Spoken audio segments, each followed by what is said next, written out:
Som. Agora sim, paz do Senhor, irmãos. A gente vai continuar hoje, né, na série de mensagens Reino e Família. E a semana passada a gente falou um pouquinho sobre fé, propósito e família, como que está relacionada a nossa família com a nossa fé. E hoje a gente vai falar sobre família e ministério. Então, como a gente viu que a nossa fé ela está diretamente ligada à nossa família, a maneira que a gente vive família, hoje eu quero abordar esse tema. Como que a gente concilia, como que a gente equilibra ministério e família? Esse tema de hoje, eu quero indicar um livro para os irmãos, depois se os irmãos tiverem interesse, que chama Servindo a Deus em Família. Boa parte do que eu aprendi lá é o que eu vou comentar aqui no dia de hoje. Chama Servindo a Deus em Família, é um livro do pastor Luciano Subirá. E a gente vai falar 3 tópicos. Então, o primeiro tópico, a gente vai falar sobre negligenciar a família em favor do serviço ou do ministério. O segundo, negligenciar o serviço por causa da família. E o terceiro, juntos, servindo ao Senhor. Então, a gente vai ler um texto em Marcos, capítulo 5, versículo 18. E o primeiro tópico que eu quero abordar é esse, negligenciando a família em nome do serviço. Vou pedir para os irmãos abrirem nesse primeiro texto. E aí, na sequência, eu vou orar para a gente começar a observar um pouquinho esse primeiro tópico. Amém? Marcos 5, 18. Pode deixando aberto. Vou orar e a gente inicia. Senhor, eu coloco diante de Ti, Pai, cada coração, cada vida. E nessa noite, Senhor amado, se dispôs a ouvir da Tua palavra. Que o Senhor fale conosco, que a gente possa aprender nessa noite. Que a gente possa, meu Deus, ser tocado pelo Teu Espírito. Ouvir o que o Senhor tem a nos dizer. E praticar nas nossas vidas, Senhor, aquilo que nós aprendemos na noite de hoje. Que seja o Teu Espírito falando ao nosso coração, nos revelando, Pai, nos conduzindo de acordo com a Tua vontade, em nome de Jesus. Amém. Então o texto diz assim, Marcos 5, 18 e 19. Quando Jesus estava entrando no barco, aquele que antes estava possuído pelos demônios pediu com insistência que Jesus o deixasse ficar com ele. Jesus, porém, não o permitiu. Ao contrário, ordenou-lhe, vá para a sua casa, para os seus parentes, e conte-lhes tudo o que o Senhor fez por você e como teve compaixão de você. Esses 2 versículos, eles são o finalzinho da história do endemoniado gadareno. Então, Jesus chega lá, ele está possuído por demônios, Jesus liberta ele, e quando Jesus liberta ele, ele pede, deixa eu ir com você, deixa eu ir com o Senhor, deixa eu entrar no barco, eu quero seguir o Senhor nesse ministério. E a palavra de Jesus para ele é, volta e fala primeiro para a sua família. Então, esse é um dos textos que a gente vê onde o ministério de alguém, ele começa na família. É igual também aconteceu com a mulher samaritana. Ela voltou para dentro da cidade para anunciar primeiro para os dela o que Jesus tinha falado, anunciar que ele poderia ser o Messias, que ela acreditava que ele poderia ser o Messias, como ele de fato era. E o ministério começou dentro da própria família. Então, a primeira coisa que a gente precisa lembrar é que o nosso ministério ele começa na nossa casa. A família é o nosso ministério, não o único, mas é o nosso primeiro ministério. E a gente já tinha visto na semana passada aquele texto onde Paulo fala para Timóteo que se alguém não pode governar bem a própria casa, não pode cuidar das coisas de Deus. Então a gente já vê por esse texto também que a nossa família, a nossa casa é o primeiro lugar que a gente precisa exercer o nosso ministério. O pastor já falou aqui algumas vezes, mas eu vou falar mais uma vez, que ministério é serviço. Então é o que a gente faz, é o que a gente pratica no reino de Deus. Então, o nosso primeiro serviço, nosso primeiro ministério é na nossa casa. E eu escolhi aqui um personagem para a gente observar que ele desenvolveu muito bem o seu ministério. As coisas que ele fazia para Deus, ele fazia muito bem feita. Mas na parte da família, acabou que a gente vai observar algumas coisas que aconteceram. Eu quero falar de Davi. Então, Davi, aí eu vou citar os textos, tá? Os irmãos que estiverem anotando, se quiser anotar para conferir depois, ou então depois eu fala onde está. A gente não vai fazer a leitura, como na semana passada, porque são vários acontecimentos. 1 Samuel 16, ele é ungido por Samuel para ser rei de Israel. É aquela história que todo mundo, né, a maioria de nós já ouviu. Ele chega lá e procura, e passa um filho, e passa outro, e passa outro. Davi está lá cuidando das ovelhas, e chama e chega. Bom, você vai ser o rei de Israel, e ele é ungido ali. Em 1 Samuel 17, Davi derrota o Golias. E derrotar o Golias não foi só um ato de guerra, foi um ato de fé. Porque ele chega e fala, olha, quando eu estava lá cuidando das ovelhas, aconteceu isso, isso, isso, e Deus me livrou. O mesmo Deus vai me livrar aqui. Então, Davi ele não estava ali para se aparecer ou pela própria força. Ele estava ali porque ele confiava que Deus faria algo além da capacidade dele. Então, ali também foi um ato de confiança. Depois tem 2 textos, um está em 1 Samuel 24 e outro no capítulo 26, onde Davi é colocado frente a frente com Saul. Saul querendo a vida do Davi de qualquer forma, perseguindo. E ele tem a oportunidade, Davi tem a oportunidade de matar Saul. Os que estão com ele ali até encorajam, falam, olha, deixa eu te ajudar, um golpe só, não vai precisar de 2. Mas Davi, ele entendia o tempo de Deus. Ele entendia assim, que se Deus tinha ungido ele como rei, ele não precisaria tentar fazer as coisas do jeito dele. Ele precisaria só esperar, porque aquilo se cumpriria. E ele fala, Deus me livre, não vou tocar no ungido do Senhor. Porque ele via ali também em Saul uma autoridade, ele não queria ir contra os princípios de Deus. E ele espera, ele respeita ali esse momento e não faz nada contra Saul. Mostra para Saul depois, olha, eu tive a oportunidade, mas eu não fiz, porque eu temo a Deus. Então, tem esse evento também. Depois de um tempo, bastante tempo, né, diga-se de passagem, ele se torna rei, quando chega o tempo que era para isso acontecer, primeiro de Judá, depois de Israel. Ele traz a Arca da Aliança de volta para Jerusalém. A Arca da Aliança, naquele contexto, ela representava a presença de Deus. Davi traz com muita festa, com muita alegria, porque aquilo simbolizava que a presença de Deus estava voltando para o meio do povo. Ele compôs muitos salmos, tanto que o povo de Israel depois cantava, quanto alguns que eram proféticos. Ele falava acerca do Messias, ele tinha uma inspiração para profetizar acerca do Messias também nos seus salmos. Paulo vai chamar Davi de o homem segundo o coração de Deus. E Davi estabeleceu turnos para adoração ao Senhor. Ele chamou lá os levitas e falou, a gente vai organizar aqui de um jeito que quando um grupo acabar, o outro começa, para que Deus seja louvado constantemente. Então, olhando para Davi, é inegável que ele foi alguém que, no ministério, ele se aplicou. Ele se destacou. Ele fez o que tinha que fazer, né? Ele exerceu o que ele tinha que exercer. E ele fez as coisas para Deus com muito afinco. Ele não aceitava, até lá no final, quando ele vai ofertar algo ao Senhor e querem dar para ele, falou, toma aqui para você fazer. Ele fala, não vou oferecer para Deus o que não me custou nada. Então, ele tem sempre esse cuidado com o ministério. Agora, vamos dar uma olhadinha para a família do Davi. Davi tinha um filho chamado Aminon. E Davi tinha uma filha chamada Tamar. E eles não eram da mesma mãe. Os 2 eram filhos de Davi, mas cada um de uma mãe diferente. E a Bíblia vai dizer que, isso está lá em 2 Samuel 13, a Bíblia vai dizer que Aminon ele se apaixona por Tamar. Só que ele faz de um jeito que ele engana a irmã dele. E ele finge que está doente, pede para o Davi deixar a irmã ir lá cuidar dele. Ela vai e quando ela está cuidando, ele violenta a irmã.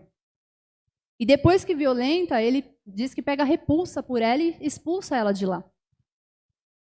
E o texto vai dizer que Davi ficou indignado. Mas para aí, ele só ficou indignado.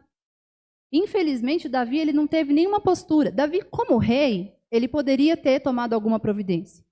Mas ainda que ele não fosse o rei, como pai, ele deveria ter tomado alguma providência. Mas ele não faz nada. Ele só fica indignado com a situação. Mas sabe aquela assim, vamos esperar a poeira baixar. Ele não toma uma atitude. Depois, quando a Tamar sai do local onde ela estava, ela encontra o irmão dela, que era da mesma mãe, que é o Absalão. E ele percebe que ela está muito aflita e acaba descobrindo o que aconteceu. E Absalão fica com muita raiva do Aminon. E 2 anos depois, Absalão monta um jeito ali, bola um esquema e mata o irmão dele, o Aminon, para se vingar do que ele fez com Tamar.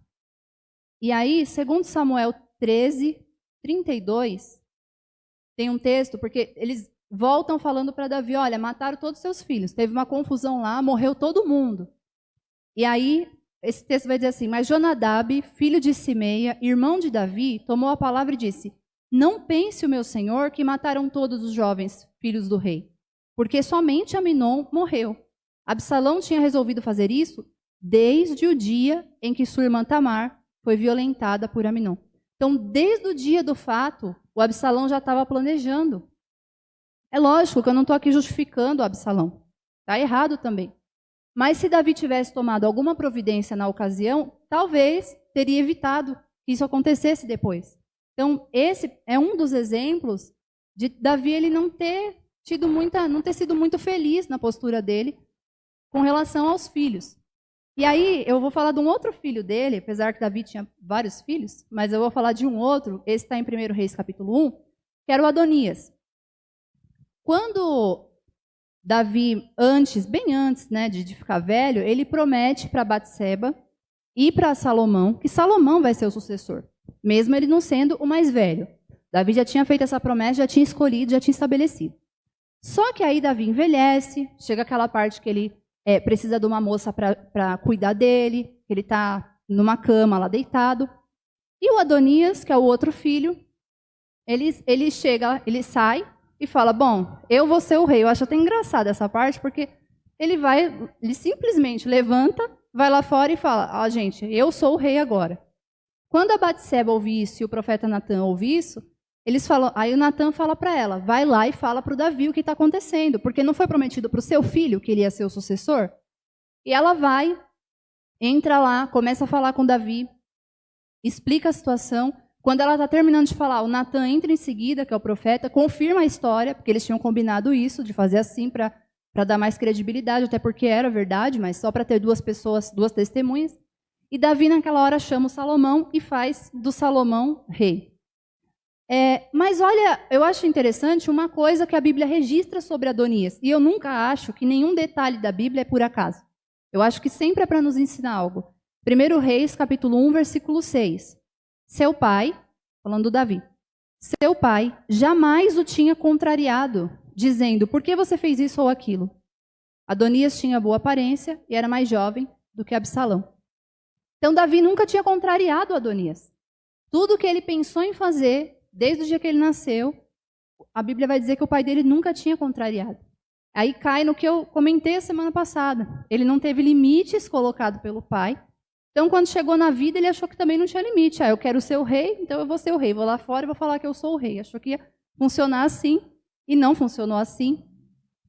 E aí vai falar que ele, por ele não ter sido contrariado, e a Bíblia ela vai relacionar isso, Embaixo do versículo que ele fala que é seu rei, vai falar, seu pai nunca tinha contrariado. Então, seria assim, olha por que ele fez isso. Porque o pai dele não colocou limite. Então, a gente vê 2 exemplos aqui na família de Davi, onde, infelizmente, ele não soube administrar. Então, por que eu escolhi esse exemplo? Na verdade, a Bíblia ela tem mais do que um exemplo desse tipo. Porque, às vezes, a gente se dedica demais ao ministério, demais às coisas da igreja, a gente se dedica demais e abandona a nossa família. A gente esquece de passar tempo com a nossa família, com os nossos filhos, de fazer um passeio. Calma, pastor, que eu vou falar o outro lado também, tá? Só estou falando dos extremos. Porque é errado adorar a Deus? Claro que não. É errado servir no ministério? Não. O que é errado é a gente ir para um extremo, onde por causa do ministério, por causa de Deus, por causa da igreja, eu esqueço a minha família. Então, vamos voltar lá na semana passada.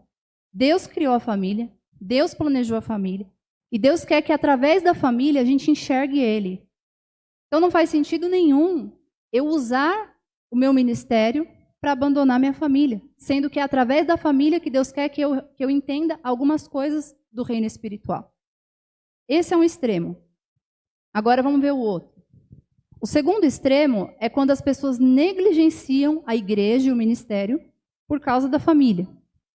Esse eu vou ler um texto de Lucas, capítulo 14, do 16 ao 20, que é uma parábola de Jesus.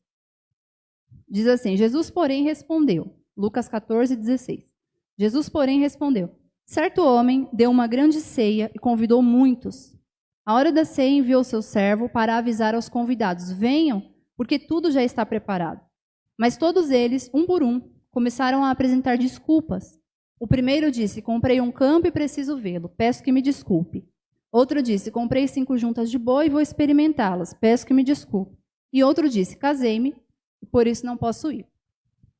Esse texto é um convite, Jesus está falando de um convite para um banquete, onde as pessoas começam a apresentar desculpas. E eu acho bem importante o texto usar apresentar desculpas. Porque as coisas que eles estavam falando ali eram fato. Bom, eu comprei uma junta de boi. A junta de boi era como se eu tivesse uma fábrica e falasse: eu comprei um maquinário novo, eu vou lá testar. Eu casei, então eu não posso ir. E se a gente olhar, são motivos verdadeiros. Mas a Bíblia chama de desculpas. Por quê? Porque onde que eu sei se é desculpa ou não? Na intenção do coração. Então, pode acontecer de eu precisar me ausentar de alguma coisa do meu ministério por causa da minha família? Pode.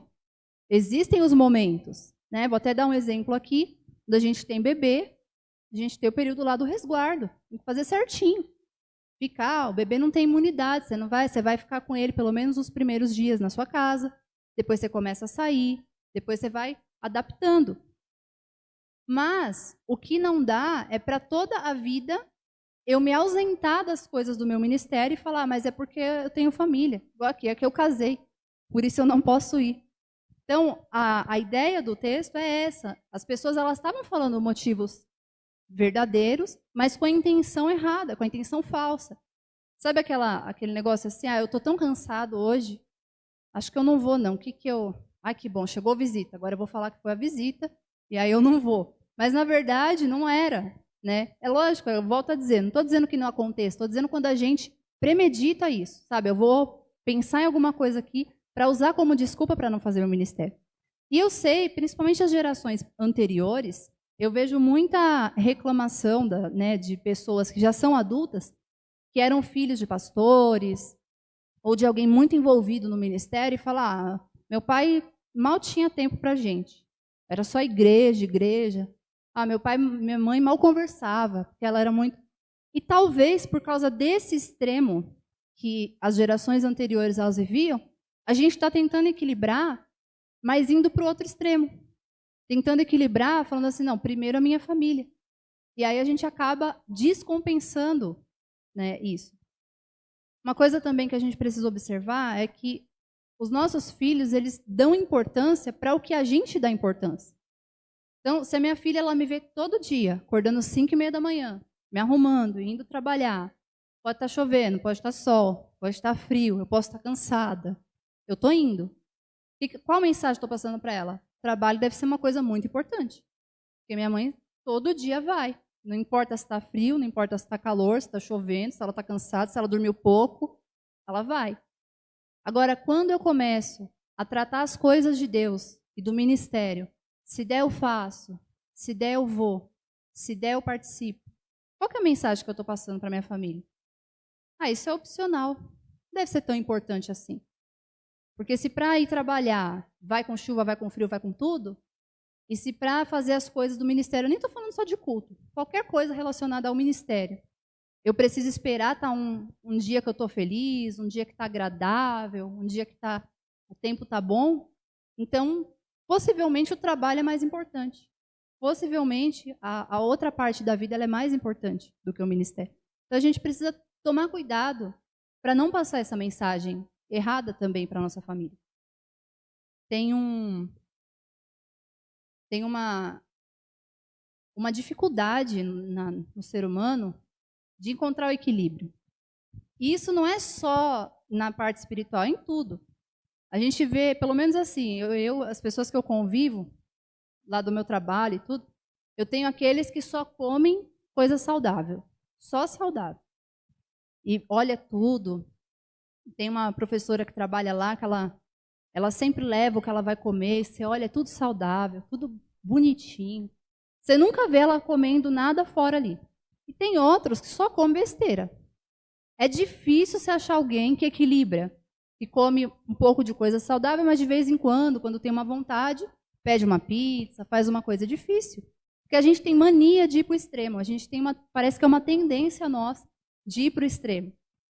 E aí a gente acaba transferindo isso, às vezes, para a nossa vida espiritual também. Então, só recapitulando os dois primeiros. A gente não pode deixar de cuidar da nossa família por causa do ministério. A gente não pode deixar de fazer o ministério por causa da nossa família. As duas coisas elas precisam caminhar juntas. As duas coisas elas precisam caminhar ali lado a lado, até porque Deus ele tem essa intenção, que a gente, junto com a nossa família, sirva a Ele. Irmãos, se a ideia de Deus é ter um relacionamento com a gente, e se a família foi uma ideia de Deus, uma coisa não pode atrapalhar a outra, porque as duas ideias são dele. Então tem que ter um jeito da gente fazer isso sem prejudicar a nossa família, sem prejudicar o nosso ministério. E é esse terceiro tópico que eu quero começar, que é juntos servindo ao Senhor. Tem um texto, eu vou ler um do Antigo e um do Novo Testamento já, que vai mostrar esse envolvimento das famílias. Eu acredito que uma das formas da gente envolver a nossa família e o nosso ministério é quando a gente entende que o nosso ministério ele não acontece só fora da nossa casa. Então, não é porque eu faço alguma coisa aqui na igreja que o meu ministério está restrito somente aos dias que tem culto. Meu ministério está restrito só a terça, sexta e domingo. Quando a gente entende que o nosso ministério ele vai além, se o meu ministério é de socorro, é de ajudar as pessoas, eu não vou esperar só o dia de trazer as primícias aqui. Eu vou exercer ele em todo o tempo. E assim com todos os outros ministérios. Quando a gente leva o nosso ministério também para a nossa casa, é uma forma da nossa família participar do nosso ministério e ir descobrindo, né? Eu falo assim, nossa família que eu estou pensando mais nas crianças. E ir descobrindo qual vai ser a função deles, qual vai ser o serviço, qual vai ser o ministério deles. O primeiro texto que eu vou ler é 2 Crônicas, capítulo 20, versículo 13. Esse é um exemplo do Antigo Testamento, onde as famílias elas estavam juntas num momento de culto a Deus. Diz assim: todos os homens de Judá estavam em pé diante do Senhor, com as suas crianças, as suas mulheres e os seus filhos. Esse texto, o rei Josafá, ele está se colocando em pé para orar em frente ao templo. E aí, quando vai fazer uma descrição, quem que estava lá? Estava todo mundo. Estava os homens, estava as mulheres, estava as crianças, estava os filhos. Não estava só os homens e as crianças em casa. Não estava só as mulheres e os homens em casa, estava todo mundo. Então, as famílias de Judá, elas estavam em pé ali, acompanhando aquele momento de oração. E o rei ele estava orando pelo povo mesmo. E aí as famílias estavam ali reunidas. Texto do Novo Testamento, Atos 21, 5. Eles iam continuar ali a viagem missionária, iam sair de uma cidade para outra. E aí diz assim: passados aqueles dias, saímos para continuar a viagem. Todos os discípulos, cada um com a sua mulher e os seus filhos, nos acompanharam até fora da cidade. E ajoelhados na praia, oramos. Esse texto também eu acho lindo, porque estavam os discípulos, não estavam sozinhos, estavam com as suas famílias, todo mundo ajoelhou ali na praia para orar, abençoar a partida deles para outra cidade, para continuar a missão. Então eu quis pegar um exemplo do Antigo e um do Novo, porque às vezes a gente pega um exemplo do Antigo e fala, mas isso era lá na Antiga Aliança, no Antigo Testamento. E não, né? No Novo Testamento a família ela continua fazendo parte do projeto de Deus, ela continua fazendo parte do plano de Deus. E para terminar, eu quero contar um exemplo que eu ouvi do pastor Luciano Subirá numa mensagem sobre família também. Ele falou assim que uma vez ele foi pregar numa cidade, essa cidade tinha praias, e a igreja que chamou ele pagou um hotel para ele ficar, que era em frente à praia. E aí ele falou que ficou o dia inteiro, ele, as crianças, a esposa, foram lá na praia, aproveitaram o dia. Quando estava no finalzinho da tarde, ele entrou, começou a se trocar. E aí ele olhou para o lado, os filhos dele se trocando. Ele falou, vocês vão onde? Não, nós vamos para o culto com o senhor. Ele falou, não, vocês não vão. Ainda está claro, ainda dá para aproveitar a praia. Vai lá. Aí eles falaram, não, amanhã a gente aproveita a praia, a gente vai para o culto. E aí disse que ele falou mais uma vez, não, mas vocês têm que aproveitar, a gente não tem dinheiro, onde a gente mora não tem praia. A gente não tem dinheiro para ficar fazendo esses passeios toda hora. Então aproveita hoje. E aí as crianças falaram assim, não, mas a gente quer ir para o culto. E ele falou que nessa hora, quando ele já tinha insistido 2 vezes, o Espírito Santo falou no coração dele, pensa bem no que você está fazendo. E aí ele fecha esse capítulo do livro com essa frase, né? Essa frase não, um trecho, né? Ele fala assim, às vezes damos esse vacilo de pensar, para que levar para o culto? Deixe-os fazerem uma coisa melhor e aproveitar o que eu não pude. O que de melhor nossos filhos podem aproveitar, além da presença de Deus e de um ambiente onde se tornem fascinados pelo Senhor e entendam a importância de servir as pessoas? Então, às vezes a gente tem isso. A gente pensa assim, mas eu poderia aproveitar outra coisa. Meus filhos poderiam aproveitar outra coisa. Mas, irmãos, o que de melhor a gente pode deixar? E essa vai ser a mensagem da semana que vem, sobre o nosso legado. Mas o que de melhor a gente poderia deixar para a nossa família, para os nossos filhos, do que a presença de Deus, do que um ambiente onde a gente aprende a servir, no ambiente a gente aprende que a gente precisa uns dos outros. Isso é lindo na igreja, né? Deus ele não dá nada integral para ninguém, ele dá uma parte, uma porção para cada, tanto dos dons, quanto da revelação da palavra, quanto do ministério, para que a gente entenda isso, que a gente precisa uns dos outros, né? E que a gente serve as pessoas, que as pessoas nos servem. Então não tem um ambiente melhor. Né? Que a gente possa refletir sobre isso. Última história que eu quero citar, hoje eu estou cheia das histórias, quando Josué e todo o povo, eles destroem Jericó, Josué ele lança uma palavra. Ele fala assim, que Jericó nunca mais seja reconstruída. Mas se alguém reconstruir, quando colocar o alicerce, morra seu filho mais velho. Quando colocar os portões, que morra seu filho mais novo. Eu acho, irmãos, a Bíblia não fala, mas eu acho que na cabeça de Josué seriam 2 pessoas diferentes que iam fazer isso. Uma ia pôr o alicerce, ia perder o filho e ia parar. E outro, talvez desinformado, ia lá e ia terminar a cidade, pôr o portão, porque entre o alicerce e o portão é tempo. Né? Ninguém põe o alicerce de uma cidade e no dia seguinte está pondo o portão. Tem todo o trabalho, tem os muros para reconstruir. E a última coisa, eles colocavam o portão da cidade. E mais para frente, a gente vai ver a Bíblia relatar, deixa eu até ver onde está só a referência.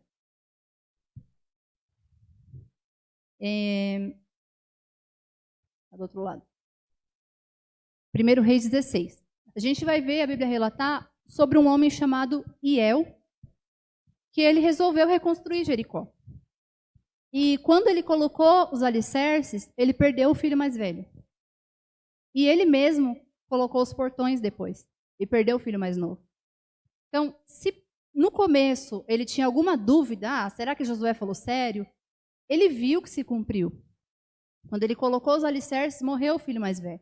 Mas ele continuou. Ele continuou. Quando ele colocou o portão, ele perdeu o filho mais novo.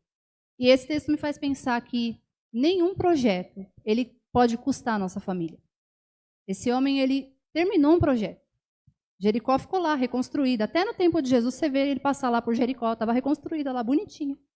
Ele fez o projeto dele. Só que custou a família. Então, isso é uma coisa que a gente precisa pensar. Nenhum projeto pode custar a nossa família. E a nossa família não pode ser o preço do nosso ministério. A gente precisa conseguir conciliar essas coisas. Porque Deus criou as 2 coisas, né? Deus criou a família, Deus criou o ministério. Deus espera que a gente saiba administrar. Deus criou os 2 e deu na nossa mão. A nossa função é administrar. Olhar e falar, como que eu vou fazer isso aqui para dar certo? Para eu não prejudicar nem a obra de Deus, nem a minha família. Amém? Quero orar com os irmãos. De novo por 2 grupos. Semana passada era por 2 grupos, hoje de novo. Quero orar por aqueles que perceberam que talvez estão negligenciando a família por causa do ministério ou por causa de qualquer outra coisa. O foco hoje seria por causa do ministério. Mas se nessa noite você percebeu que está negligenciando a família por qualquer motivo que seja, pelo seu trabalho, enfim, quero orar.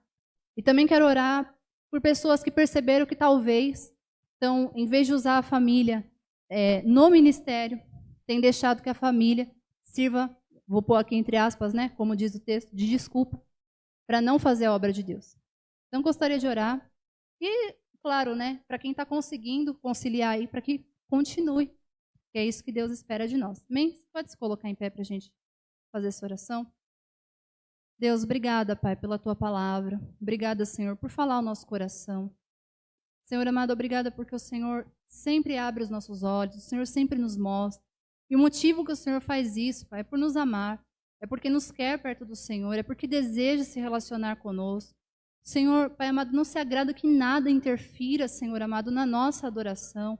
Senhor, não se agrada que nada interfira no nosso relacionamento. Então, nessa noite, peço que o Senhor nos capacite, para que ouvir essa palavra a gente também possa praticá-la. Deus, eu oro, Pai, por pessoas que perceberam essa noite, que têm negligenciado a família, que não têm cuidado, que não têm dado atenção. E eu peço, Senhor amado, que o Senhor ajude a ajustar, ajude, meu Deus, a equilibrar isso, para que cuide da sua família. Também oro, Deus, por aqueles que perceberam que têm negligenciado o ministério. Senhor, que em nome de Jesus Cristo, o Senhor dê capacidade para administrar o tempo, para administrar os dias, para criar, Senhor amado, estratégias para que possam desenvolver o ministério. E eu quero pedir, Senhor, que nós possamos juntos, em família, adorar o Senhor. Que as nossas famílias, meu Deus, elas sejam os adoradores do Senhor. Meu Deus, eu oro por aqueles que ainda não têm a sua família toda convertida. Que o Senhor estenda a tua mão, Pai. Que o Senhor fortaleça os que estão na tua casa. Para que continuem orando pelos seus, para que continuem orando pela sua casa. Para que continuem orando, meu Deus, ou para o retorno da pessoa para a igreja, ou, Senhor amado, para a salvação, pela primeira vez que a pessoa tenha um encontro com o Senhor. Mas eu peço que o Senhor alcance, eu peço que o Senhor, meu Deus, estenda a tua boa mão e nos ajuda, Senhor. O Senhor é o Criador da família, o Senhor é o Criador do ministério. E eu sei, Pai amado, que existe um caminho para a gente conciliar isso. E eu preciso, Pai amado, que o Senhor me mostre esse caminho. Eu preciso que o Senhor, nós precisamos que o Senhor nos mostre esse caminho, Pai. Para que a gente faça a tua vontade, Deus, perfeita, Pai. Que a gente faça a tua vontade da maneira que ela deve ser feita. Meu Deus, nos ajuda, Pai. Que as nossas famílias, elas sejam bênção. Que o nosso ministério, ele seja uma bênção. Em nome de Jesus. Amém?